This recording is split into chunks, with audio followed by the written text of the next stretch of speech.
Hello learners, welcome to this session. This session is on Introduction to Information Systems. So, in today's information and communication age, there is a constant reference to information systems and management of information systems.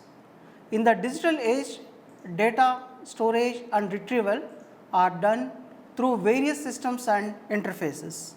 So, before going ahead, let us learn some preliminary glossary that pertains to information systems. One is data. It talks about the raw facts. Then comes the information. Collection of facts organized in such a way that they have additional value beyond the value of facts themselves. The processed data is called as the information.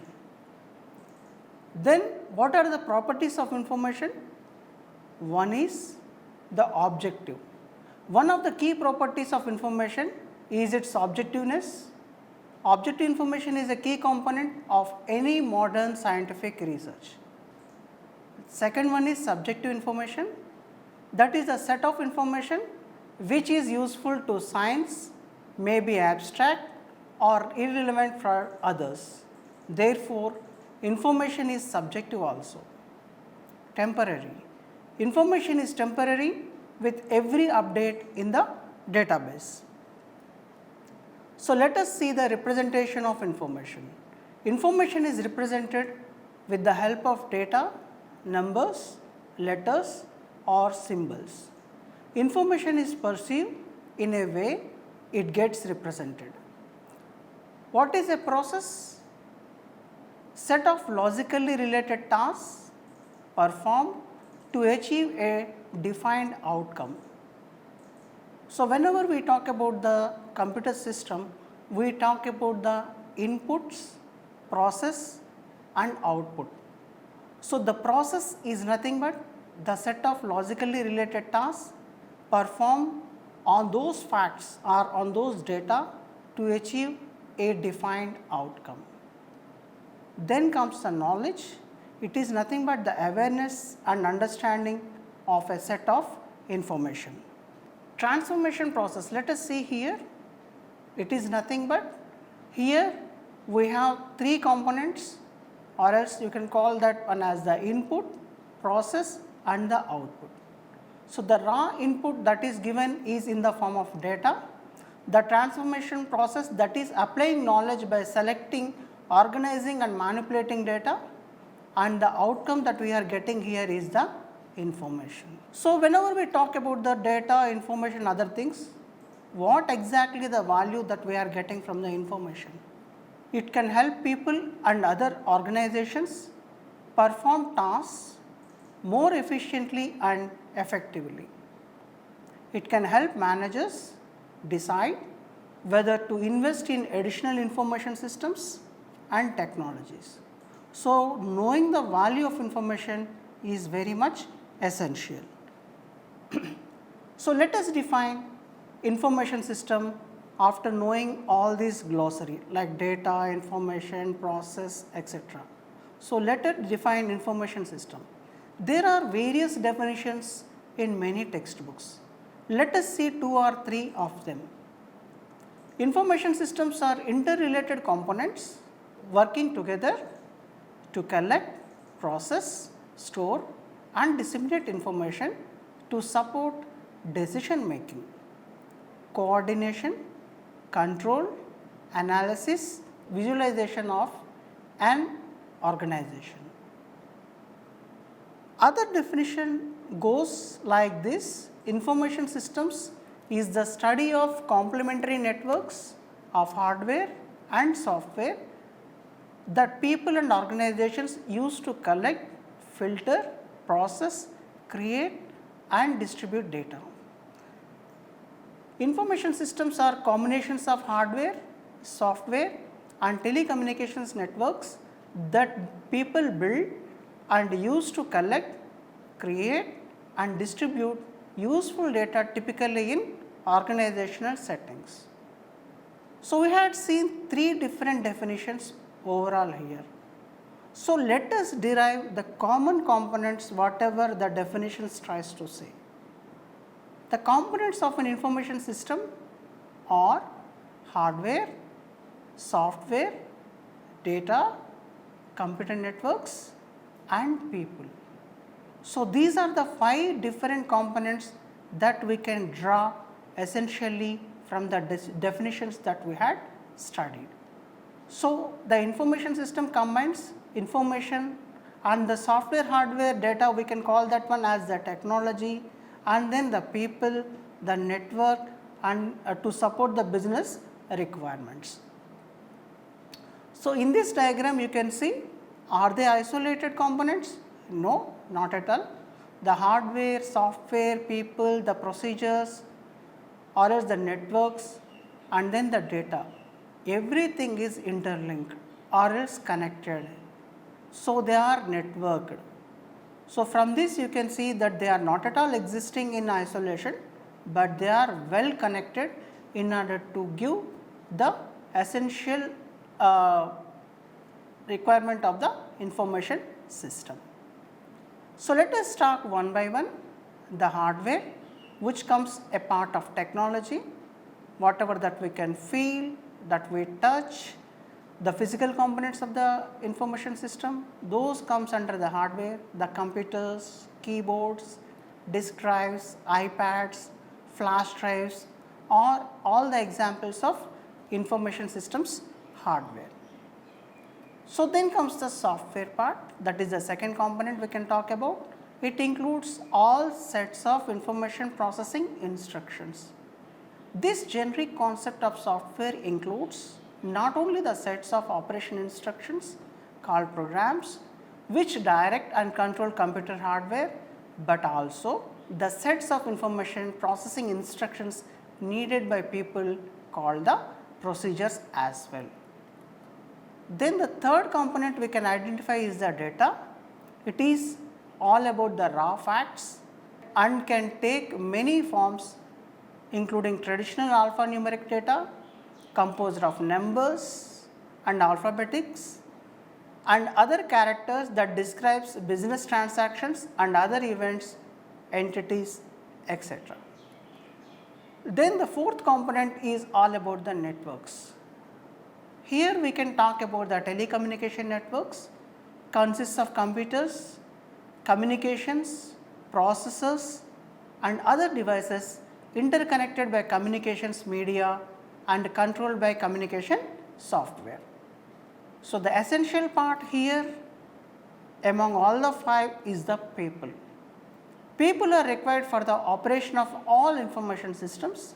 They include end users and information systems specialists. So, after going through these particular 5 components, let us discuss the functions of an operating information system. There are 4 functions of an information system.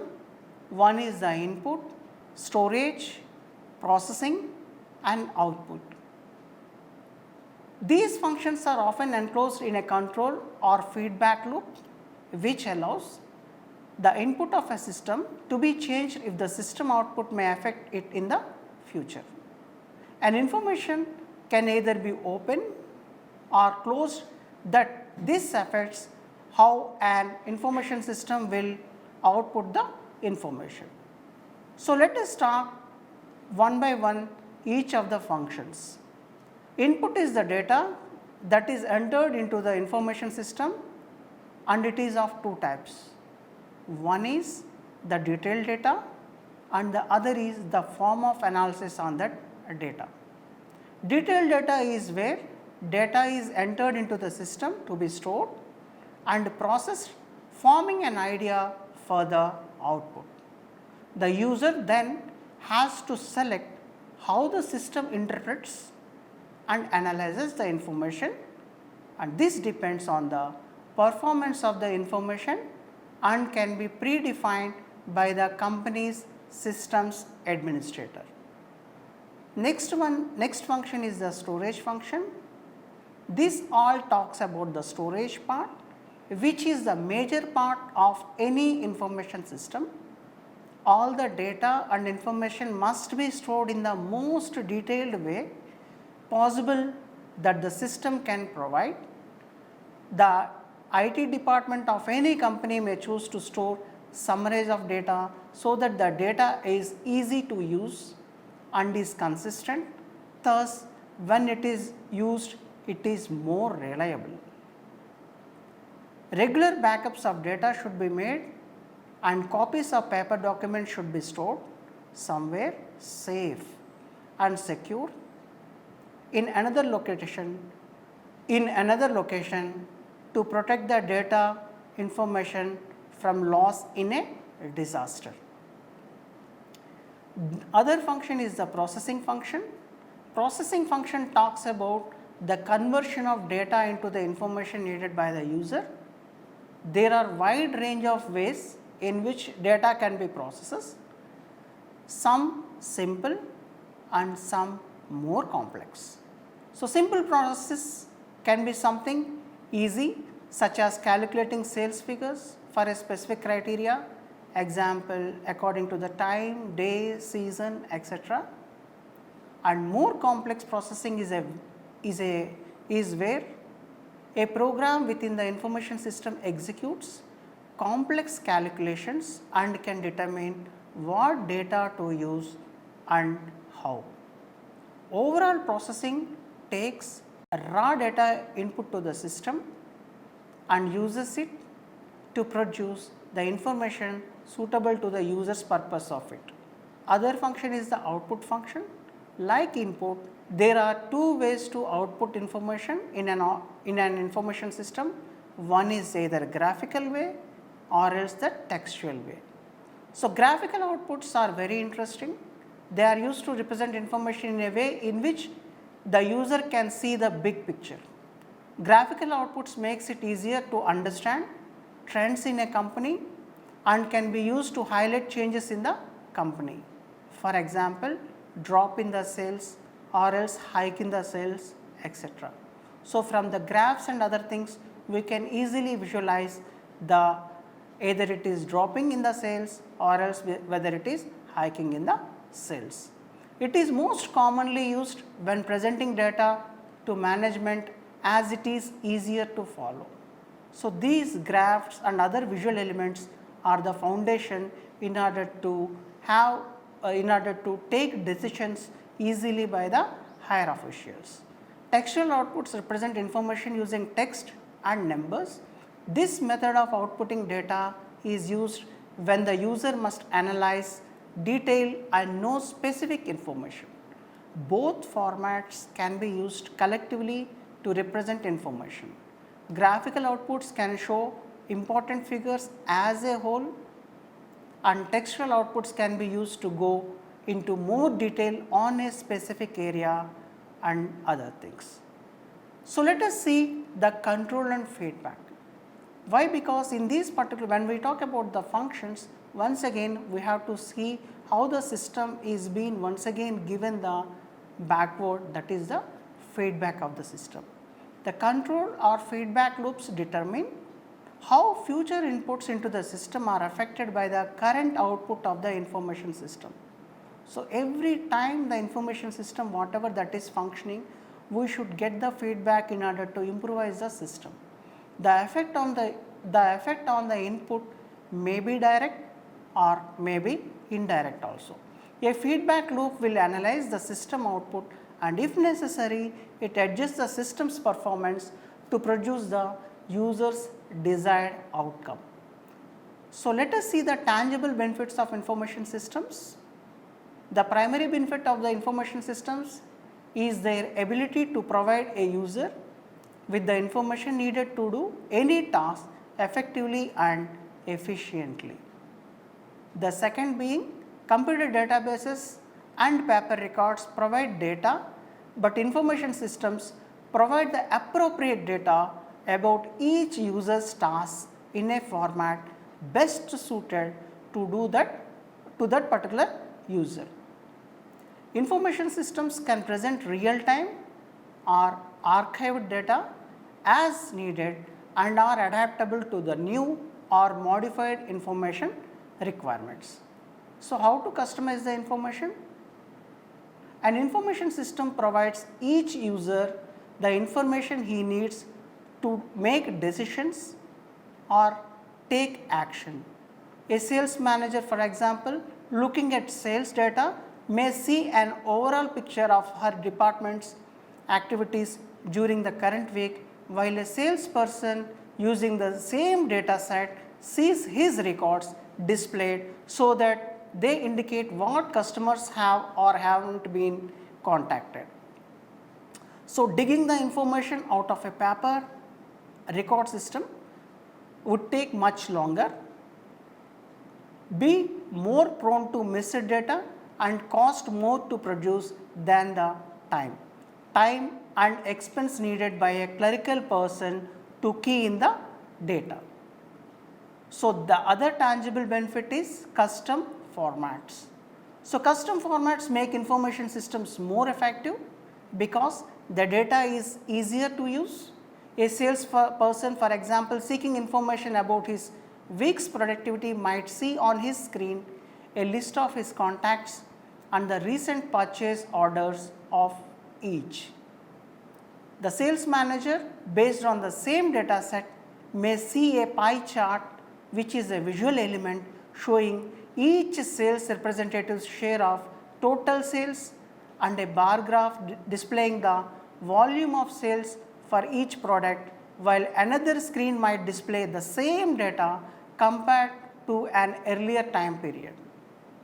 An accountant looking at the same data might have a listing of the money generated by each sales representative and the total amount generated for each product. So, and the other tangible benefit is real time information on hand. So, an information system can be a boon to a manufacturing operation.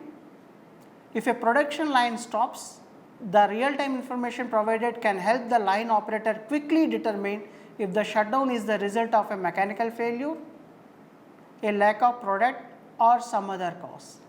The benefit is having immediate data converted to useful information presented to people who can act upon it.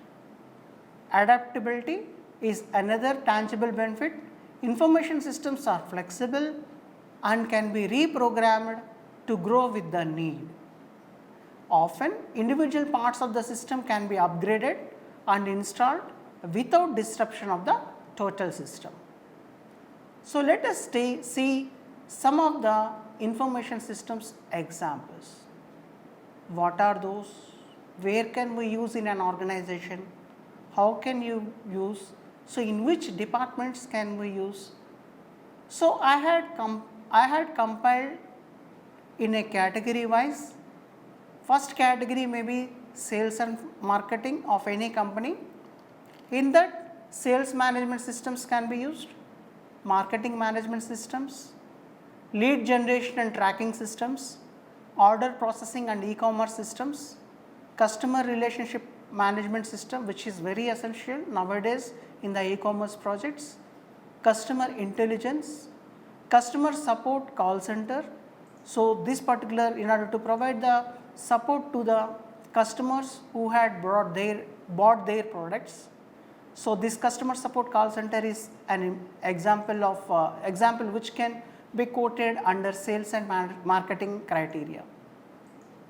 So, the next category we can talk about is the operations management.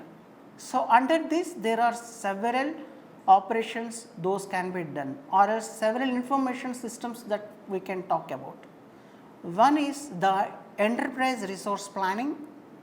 In short form, we call it as ERP, operations support management system, engineering systems, manufacturing systems, distribution information system, logistic information system, inventory and stock control systems, scheduling systems, process control and procuring systems.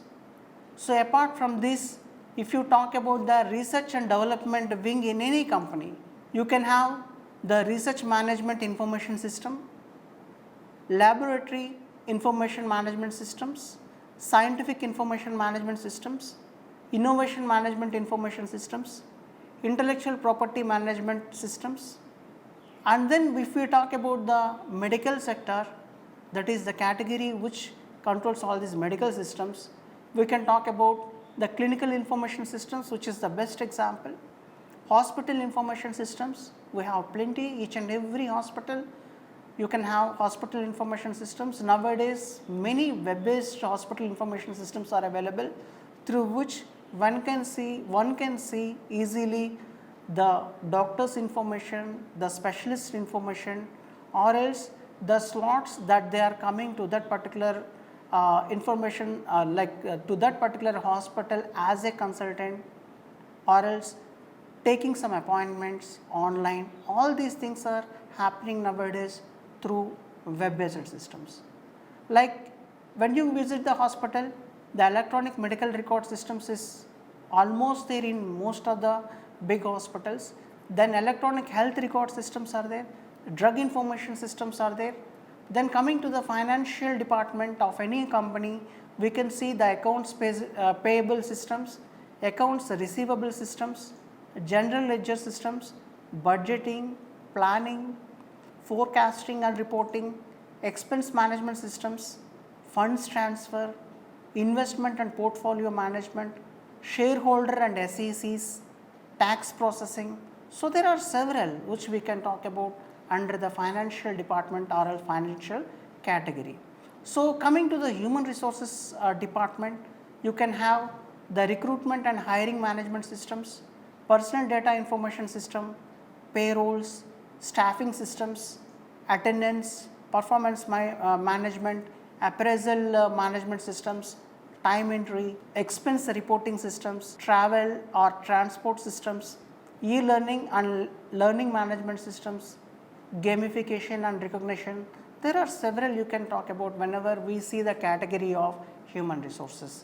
And if we see nowadays the big company, corporate companies, they are having a separate department called as the business intelligence system department. So in that particular business intelligence, suppose if it is a very big company having all the 5 V's in place, then you can talk about the big data also, the volume, veracity, variety. So, those are all comprises of this particular big data. So the big data comes under the business intelligence category. The data warehouses, those are the historical data containers of the company, the data lakes, decision support systems which will be helping the managers in taking the decisions, modeling systems, market prediction systems, analytics and text analytics, visualization systems, market research, which is very important. Nowadays, until and unless you do the market research, the product can't be launched, or else the product even cannot be manufactured also. So there we have to take the edge, which product is the competition to this particular product that we are going to launch, the competitive intelligence. So all these comes under the business intelligence category. Coming to the next thing, which is very much important, and this also is happening in most of the corporate companies, that department is the knowledge management department. So there are huge repositories of knowledge bases and other things. So there may be repositories and knowledge bases information systems available in the organization, or else digital workspace, social business, enterprise collaboration information systems, enterprise taxonomy information systems, enterprise research or search mechanisms, and then location and skills inventory, intranets and portals, syndication and subscription management information systems, idea management information systems. So there are several. So coming to the information management itself, then you can talk about the electronic content management, document management information systems, record management information systems, and then geographic information management systems, executive information systems, management information systems, planning, and then reporting. So all these comes under the information management system applications. So before concluding this particular session, let us have a recap.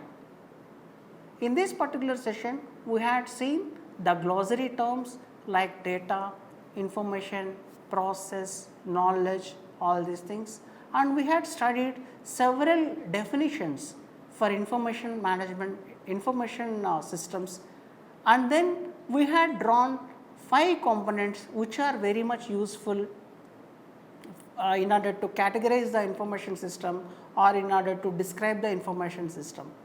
Then we had seen about the features of the information systems, the functions of the information systems, and later on we had seen various applications or else various information systems that too categorized into various departments. Hope you understood this particular topic on introduction to information systems, and in the next session let us see the software development life cycle, that is how these information systems are developed. With this I conclude the session. Happy learning.